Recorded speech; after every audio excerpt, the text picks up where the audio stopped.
Oggi ci troviamo nel cuore del Cartize, presso l'azienda La Tordera, e abbiamo la fortuna di di ammirare assieme questi ceppi secolari. Infatti la data di impianto è proprio a cavallo con la Prima Guerra Mondiale, 1915-1920, quindi avete già le dimensioni. Ma soprattutto, al di là di ricordare l'importanza storica, culturale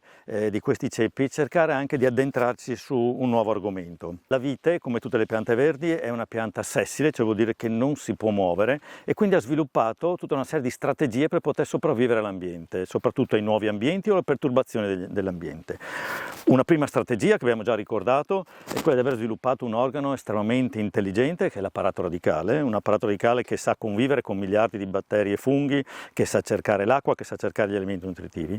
ma poi anche ha sviluppato un sistema che la può rendere tollerante, non resistente, ma tollerante nei confronti di quelle che sono le avversità o climatiche, quindi ambientali, oppure cosiddette biotiche, e nello specifico proprio virus e funghi. Allora,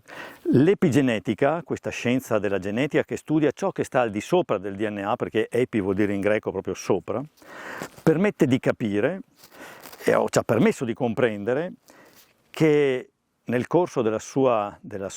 vita la pianta può mettere in atto delle strategie di modificazione dell'espressione genica, cioè una parte di questi 30.000 geni che compongono il patrimonio genetico della vita, e una parte vengono silenziati o vengono attivati in funzione degli stress, in funzione delle necessità che la pianta ha per sopravvivere, per far fronte a ciò che la disturba. Allora, l'altra grande novità che la scienza ci ha portato a conoscenza è il fatto che questi fenomeni di